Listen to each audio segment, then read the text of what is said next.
questions there. So to the last talk is going to be a little bit more fun, a little less academic. I decided to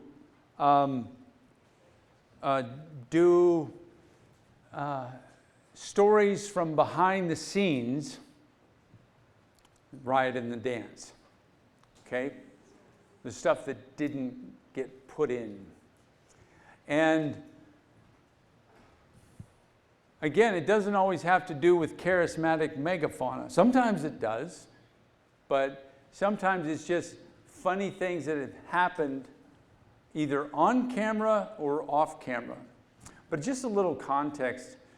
Someone asked me earlier, how did this start?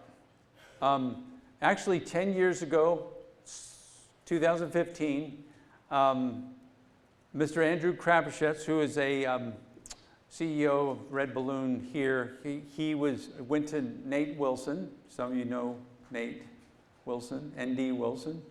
And he was a best-selling author back then, and said, you know, my family, we love nature documentaries, but they're also full of evolution, and we're just tired of it. So he said to Nate, I'm willing to invest. Would you do a nature documentary from a Christian creationist point of view? This is 2015. At the time, I lived right next door to ND Wilson, and he accepted, said yes to his request, and then walked over to my house and said, Uncle Gordon, and told me the story, the request, and that he said yes, and said, would you be the narrator of Riot and the Dance? And I said, yes, let me think about it. Yeah. I immediately said yes, and I've been on a wild ride since 2015. The first one came out in 2018, and then Water came out in 2020, and then last December we got 4 episodes on Angel and then Canon Plus. So just wanted to mention, the first I wanted to kind of cover some of the different episodes. One of the first places that we went to filming Earth was Arizona, the Sonoran Desert. And you remember that segment, and I could catch a coach whip snake. But there was another time, sometimes I caught something really cool, and it just didn't make it into the cut. You know, it just didn't get incorporated, because they're having to think of the story arc, and even if it was a cool animal that I liked, it just didn't fit the arc of the story. And I remember we were driving along a road in the Sonoran Desert, and we had already done the coach whip snake, and in front of the rig we saw this Sonoran whip snake. There we go. The Sonoran whip snake, and I just exploded out of the car and ran around, and the cameramen were getting their gear out, and I was like, this is going to be a real catch, because the coach whip, which actually got in the film, was, I mean, I caught it, but it had already been caught. You know, it had already been caught, and then we had to set up, and then we let it go, and then I caught it again. So it was sort of a setup. This one wasn't a setup, and I ran after it, and they're fast snakes, and I caught it, and I'm like, did you get that? And for whatever reason, I think they got it, but it wasn't a good angle or whatever, and it just didn't make it in. So it's like, oh well. And then, next slide. I'm not going to cover all of these, but this is in water. We learned scuba, sort of a sketchy 2-day certification. I'd rather have done a 10-day certification, but a 2-day certification of scuba, that's a good way to get yourself killed. But when we went to the North Shore of Oahu, we went out on one ocean diving. Some of you have seen Ocean Ramsey on YouTube. She's sort of blown up on YouTube. She's the one that swims with great whites. Have you seen some of that? Anybody? Anyway, Ocean Ramsey is sort of this shark whisperer, and she's ridden tiger sharks, great white sharks, riding their dorsal. She just kind of knows whether they're hangry or not, and just weird. But she was the charter boat that we went out on. We signed our life away on the liability forms, saying that they're not responsible for any loss of life or limb. And then we went into the drink, snorkeling, not scuba. And this is not something that's in the movie. I was getting I had some kind of virus that was making me a little upset in my stomach. I don't usually get seasick or car sick. So, but the swell was such that I could have gotten seasick, so that I didn't rule out. But I also was laid up in the hotel afterwards just because I was sick, regular sick. So I think there was a virus going on, plus the swell of the boat. We're in the camera being circled by 25, 30 Galapagos and sandbar sharks. This is one of them. And I was getting woozy because of the swell. I was going up and down, up and down. And I got to get out of the water. I do not want to chum the water. But she said, anytime you're in the water with sharks, you got to be facing them, which we were doing. And even if you're getting out of the water, you climb up the ladder backwards, so you're always facing the sharks. So I was climbing up the ladder backwards to get over to the other side of the boat so I could hurl off the other side. Not on the side where the cameramen were. I get to the top of the ladder and then lose it. And just, and I chum the water violently. They didn't see me throw up, but they did see a lot of particulate matter in the water. And the fish started going crazy. The fish started like, wow, what this wonderful bonanza that has been offered to us of food. So the fish started going after all of my stuff. And then the sharks started getting excited and erratic and jerky, and Ocean Ramsey just like, out of the water. Everybody out of the water now. And so the cameramen, unbeknownst to the cause of all of this, got out of the water. So that was one story from behind the scenes. The next story, we also kind of put the story next. Can we turn off the lights up in front? Does anyone know how to turn the? Okay, that'd be great. This was a much better, a nicer experience, because it was just, not that I was scared to be in the water with sharks, because I was putting my full faith and trust in Ocean Ramsey. She had a perfect safety record, and it's like, as long as you do what you're supposed to do, you'll probably be good with these sharks. But still, it was just high intensity in the water. Going to Florida, to Crystal River and Homosassa, and swimming with manatees was just very, very chill. Very, very relaxing. But this is something that wasn't put in the movie. I just got back from England. I came to Moscow, it was freezing cold, it was January, it was icy, and I had the flu. I don't get sick much, but I had the flu. I was just coming down with the flu, and I had to go to Florida for the Riot filming. And we had to get up really early. I went down to Cannon Press and I was just feeling sick, and they were packing up, and then we had to drive to Spokane. Then we flew from Spokane to Salt Lake City. I was telling the guys, I am feeling horrible.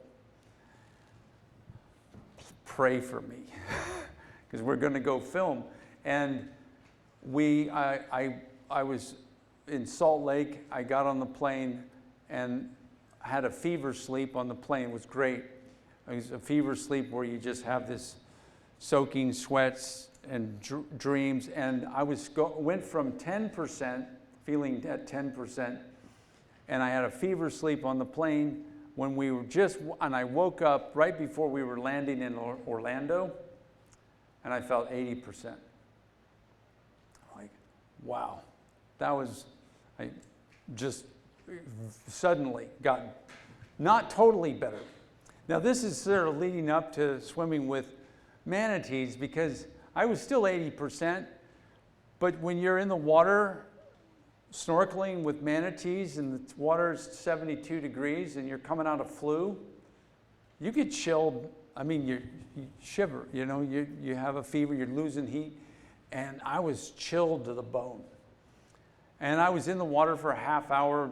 They were filming manatees, me petting manatees, great. And then I was like, I'm cold, I gotta get out. And this little boat that we were on, the little person who was the captain of the boat, had kind of a heated cabin. I got into that heated cabin, and he said, "Want some hot cocoa?" Well, that was a dumb question. Yeah. So I'm feeling really good. I mean, I'm getting out of the flu, I'm chilled to the bone, I'm having hot cocoa in a heated cabin, and that's when Dane, my son, is getting hugged by the manatees. It's in the movie. Well, he wants to have me be hugged by the manatees. He's like 100 feet out in the water, and he starts yelling, "Dad, Dad, come!" Because he wants me to get in the water and try to peel this baby manatee that's loving on him and peel it off of him and onto me so he can film me. He says, "Come now." And I looked at my hot cocoa in the warmth of the cabin, and I said, "No!" So I'm I have no regrets. I am so glad that he was the star of that segment. Yay. Next. We talked about this. Not much to say because it was all sort of put in the movie, but we go down there and we just don't know if we're going to get it. I mean, we knew there was whales in the area, but they were mostly just peck slapping and fluking, but they weren't breaching. But we just kept our hopes up and kept going, and it's in Monterey Bay, 2017. And now the young males are getting friskier in the afternoon. And my son Dane, just my son Dane and I, he had the red camera. It's a $40,000 camera. He just happened to be running on super slow-mo. And then the whale just comes flying out of the water and breaches and crashes down. And you hear the audio, that audio of, "Did you get that, Dane?" That was from my phone, because they had no audio, they only had visual, and my phone was running at the time, so we got all of the recording of, "Yeah, baby," and and the captain of the boat said, "I've taken BBC out, I've taken Attenborough out, we've just never gotten something like that." So that was a great gift of the humpback whale breaching when he had super slow-mo. Next slide.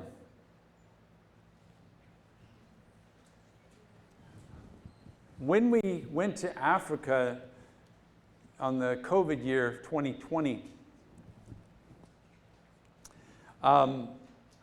there was, we were in these very big rigs called Toyota. They were Toyota Land Cruisers. There's different sizes of Land Cruisers. This was like the jumbo size Land Cruiser with the open canopy. And let's see here, got my notes here. Yeah,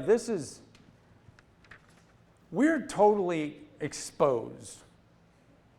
We're driving through Masai Mara, which is essentially the Serengeti, just on the Kenya side. Serengeti's on the Tanzania side. We're totally open. It's got the canopy to keep the sun off of us, but we're totally open. And it's sort of a weird feeling when you're driving along off-road and a pride of lions just kind of, they're on a hunt. A pride of lions is on a hunt, and they're not off in the distance. They're just kind of, the pride just kind of walks right by your rig. And all they have to do is you're just sitting there in this totally open rig, like a poached egg on toast. All the lion have to do is just kind of jump up on its hind feet and just kind of pluck you out. That's all. Super easy pickings, and that's sometimes happened, but we were pretty safe. I mean, rare occasions. But as soon as you get out, you're sort of fair game. But as long as you're associated with the rig, you're okay. Sometimes I'd be on the lion side, and the cameraman would be on the opposite side. And I'm like only 10, 15 feet from a lion with nothing between us. And the cameraman would say, "Do you mind if we switch seats?" "Oh, no, not at all." They want to get a shot, and I'm happy to trade with them. But, let's see. And this was in the movie, the rhino charge, and we talk about it, but I wanted to give a little more detail on the rhino charge. We were near Mount Kenya, sort of central Kenya. We were in a rig like that, and I was sitting right there, that seat right in the middle, right behind what would be our driver's side, but I was sort of right behind the passenger side of the front seat. And we were seeing, next slide, we were seeing a crash of, they're called a crash, a group of rhinos, crash of white rhinos. We were filming them. They were on our right, and then they sauntered over to our left, and apparently one of them was just getting grumpier and grumpier and just didn't like us there. We weren't bothering them, but just our presence was bugging one of the rhinos. And they were only, 50, I don't know, probably less than 30 yards. And there were some giraffes off in the distance, and my son said, "Oh, giraffes," We were talking in dulcet tones, but he exclaims giraffe, not very loud, just giraffes. A little bit like normal voice, but that was just kind of the straw that broke the camel's back. That just, or at least that's what it seemed to be associated with. Immediately, one of the rhinos just charged, full steam ahead at us. It was actually, we were parked and he was coming right at me, and I'm sitting there. It's going to T-bone us right where we're parked, right where I'm sitting. And I was like, "Go, go, go!" And the driver, a Maasai tribesman who's our driver named Godfrey, he turned out, I found out he was a Christian. We had really great fellowship. But he was quick with the clutch. It was a standard transmission, and he saw the Rhino charging, and we didn't have much time because the gap was closing fast. And he just accelerates, but we're off the road, and he starts accelerating. The Rhino's getting closer and closer and closer, and Alec Engebretson, who's in the back on the opposite side, is looking up. It's sort of higher back there, and the Rhino got within 2 feet of us before we finally just started, our acceleration got to where the Rhino decided to cut off the chase. The Rhino's horn got within 2 feet of me and then he peeled off. And I was sort of stuck. I was really wanting to get on top of the rig. I was wanting to just climb out the side and get on the roof. But James Engebretson, sitting right next to me with his telephoto lens across my lap. So I'm pinned. Or I can throw his camera, his many thousands of dollars worth of camera gear, on the floor and climb up on top. So I decided, well, I'll just sit there and see what happens. And we avert disaster somehow. We pull away and the Rhino quits. And the first thing the cameramen say is, "That was awesome." That's all they think about. That's all cameramen think about, just getting the shot. They have absolutely no concern for their life when they're thinking camera and getting a shot. I was like, well, that's one way of looking at it, but great. Yeah, that one right there is the one that was getting a little aggravated. Here, next slide. Here's just a still of the Rhino right when it was about to hit us. That white blob to the left is my shoulder. We're moving that way. So by the time he gives up pursuit, we had moved that way, and he got a lot closer than that by the time he quit. Let's see. Next. Oh, yeah. After Africa, 4 years later, we go to Tasmania. And it's interesting, platypus, that was obviously something we really wanted to film. And platypus actually take up residence in a lot of just muddy old ponds and people's farms, you know. But filming a platypus in a muddy pond on somebody's farm is just not pristine, it's not natural. So we went to Mount Field in south central Tasmania, which is this beautiful, almost a rainforest, a temperate rainforest with tree ferns and big eucalyptus trees, beautiful, cascading, gorgeous place. And our guide was like, maybe not, they're nocturnal, it's daytime, but it is winter, so they may come out in the day. But he did not guarantee us a platypus. And it wasn't long, within the first half hour, that some people walking up the trail says, "Ooh, there's a platypus." And then for the next few hours, we were filming 2 or 3 platypuses foraging in crystal clear, natural water in the stream of Mount Field National Park. This is just one of my pictures from my phone, nothing fancy. But that was just a wonderful gift to film these guys. They're a lot smaller than we think. They're not like beaver size, they're like this, from head to tail.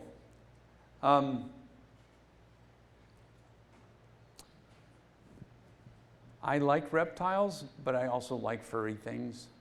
And it was very fun to go to some wildlife sanctuaries where they were sort of rehabbing some people. And the cool thing about wombats is that when they're juveniles, they are curious and they like to romp. As soon as they're about 22 months, a little switch goes off in their brain that says, I don't want to have anything to do with my mom or anybody. And they just become completely and fiercely independent.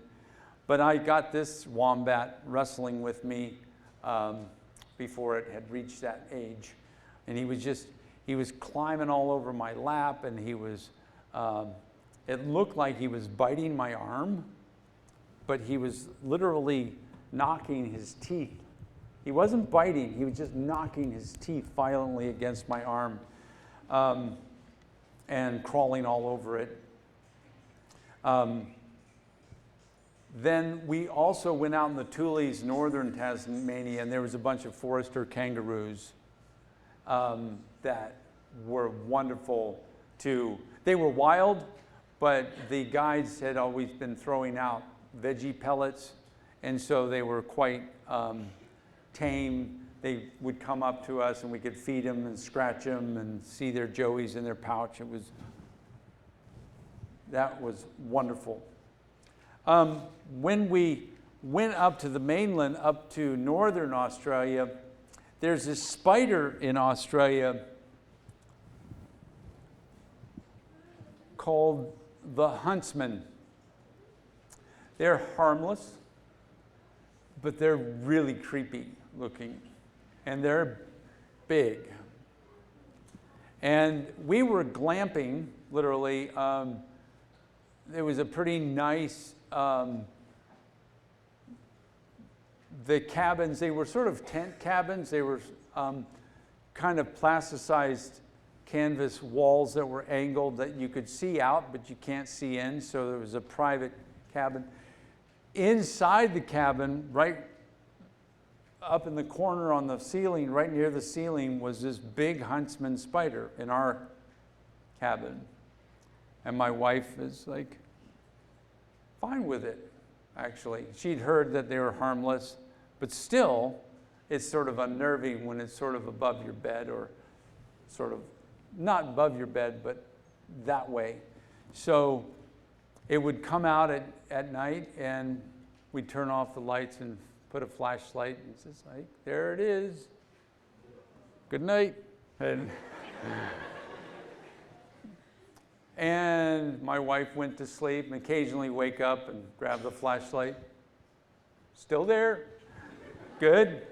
And it was fine. But these spiders can, even though they don't hurt you, they can give you a heart attack, because they get into all sorts of places. Like, they'll crawl into, if you're an Australian, they'll crawl into your car and get in and tuck themselves in the sun visor.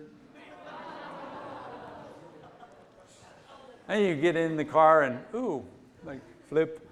This big spider falls in your lap, like, and people just freak out. But after they freak out, that's the only damage done, is freaking out. When we went to the rainforest, this was in the film of when we were hiking through the rainforest. The next slide, we were going through the rain. We all had umbrellas at night, and it was in northeastern Australia.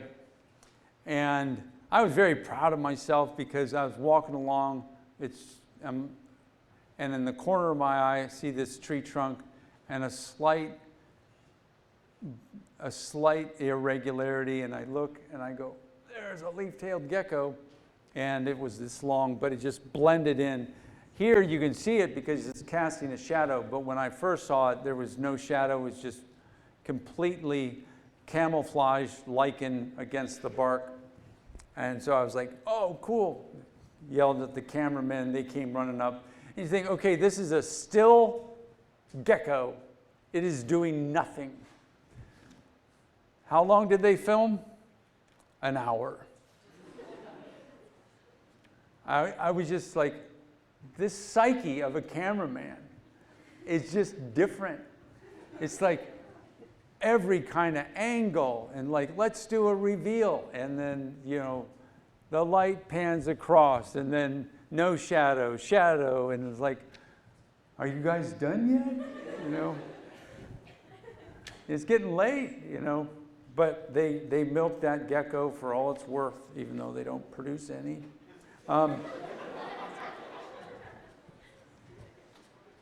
But it was a beautiful, and plus my kind of critter. It's a reptile. Ecuador. Next. Can you see? Doing another night hike. This is not our picture. That's why it looks so good. Well, not my picture. Their pictures are great, the cameraman. But I don't want to bug them and say, hey, could you get me a still from your footage? They've got so much work to do. I'm not going to pester them. So I just use my pictures or grab one off the internet. But this is a blunt-headed snake, blunt-headed tree snake. And I love snakes, but most snakes are typical looking, you know, normal head, normal body, normal neck. This thing was impossibly thin. I mean, you just, especially, we grabbed it, and it was just, it's like, can I floss with this? It was like, it was so skinny, but it was neat because this is an arboreal snake that goes from branch to branch. And think of the shape of a floor joist. What's the shape of a floor joist? 2x8, and how does it give support? Well, it gives support if you have it oriented vertically and the board is narrow like this, but support. If you turn the 2x8 like this, it's more like a diving board. It's going to bend. And these snakes are built, and if you do a cross section of their body, they're built like a 2x8, except a lot smaller. They're top to bottom, they're more wide. If I get to the and look straight down at them, they're super narrow. And that's why they can stretch from branch to branch, and their body can hold themselves up because of the shape of their body. It's flat side to side. Plus their head is just huge compared to their neck. And it was just a very interesting body. Plus their blotch patterns, their cat eye, bulging like golems. And they eat lizards. They just eat small lizards and stuff like that. So that was a fun snake to catch. That is a spoiler because that's in the movie, but that hasn't been released yet. We also saw the two-lined forest pit viper right up there in the tree, right at head level. That was glorious to see. We messed with it with the snake hooks and got some really good pictures of the pit viper. The way they just kind of coil up and just sit on a tree branch is great. But it's very easy to overlook them when you're just walking along because everything blends in. Next slide. When we were in Ecuador on the Napo River, which is a big tributary of the Amazon, very big tributary. I mean, this river, maybe you've never heard of it, but the Napo River is probably at many places 100 meters across or more, and this is a tributary of the Amazon. We were in a side lake that fed into the Napo River, and there were giant otters. Giant otters. And we were paddling around on the canoes looking for these otters, and we finally, like, where are they, where are they? And all of a sudden, bing, a whole family pops up right around our boats. And they dive down, catch a fish, and then come up to the surface and knock the fish back, just kind of bite its head off, and then just munch it down like it was a Cheeto, and then grab another fish and do the same. While we were paddling around on that lake, I was in one canoe, Dane was in another canoe, and they came by the shore, and you can't see what I'm holding, can you? What am I holding? Nope. Well, Dane came by the shore and he saw this baby anaconda. And he, you know, growing up in my house, he was always a snake catcher, and it was a 5-foot-long baby.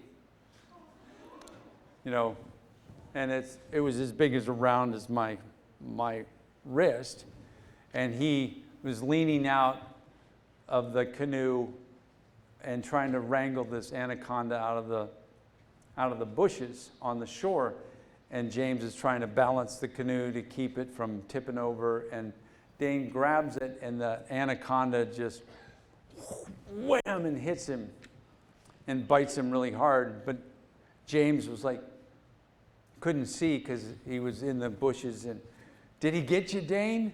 And Dane goes, I mean, it hurt. It was a big snake like that biting him, grabbed him hard. Of course, they bagged it, and then we were able to film the anaconda.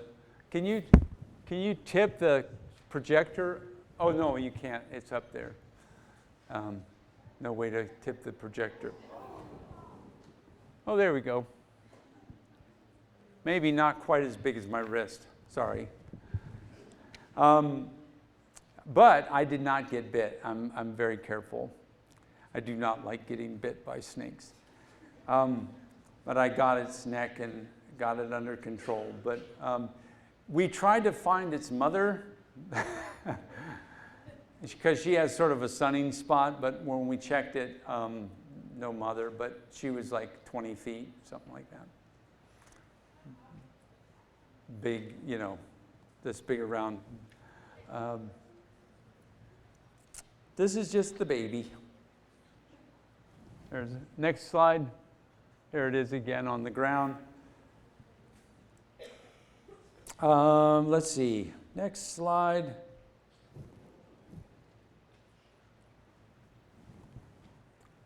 This was just, we went up this big, long staircase that was sort of a spiral staircase that went up to the top of the canopy. And we were like way up high in the rainforest. And I just had my camera, and the birds were too far away. But they had some spotting scopes up there on tripods. And these guides were amazing. I'm like, oh, that's a yellow tufted woodpecker there, but it was like 50 yards away. The spotting scope made it big, but I couldn't get it with my camera. And the guide, the nature guide, who was Ecuadorian, grabbed my phone from me. And these guys are really good at it. I mean, I can do it, but it just takes a while. They just whipped my phone up to the spotting scope, got it on my camera, and then went click. And that's from my cell phone through a spotting scope. I'm like, wow, you don't have to get a fancy camera. Just get a spotting scope and a regular phone. And if you know how to hold your hand still and get it up to that magnification. After Ecuador, that was in January of 2025, we went to Borneo. And we were in the rainforest of Borneo, which is a big island north of Java, and you should know from your geography, the big island between Vietnam and New Guinea. And we were going through the forest, and I saw this little thing on the ground. I was like, oh, it's this little snake, and it's wiggling all over the wet leaf litter.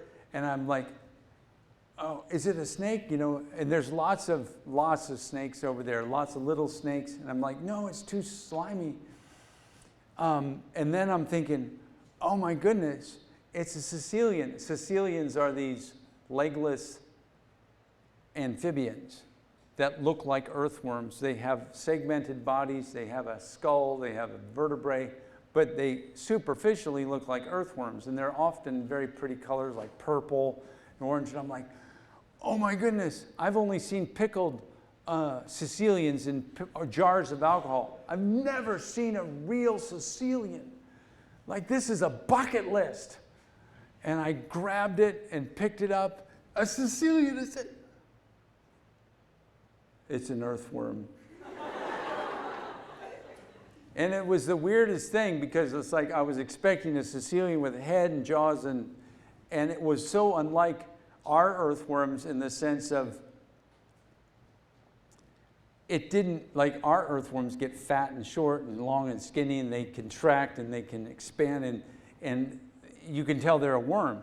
This looked like it was solid, you know, looked like it had a backbone and everything. It didn't shrink up and get fat or get long and skinny. But so it behaved very much like a caecilian, but then there was no head well, there was a front end to it. And I'm like, ugh, that's humiliating. I got the wrong phylum. An earthworm.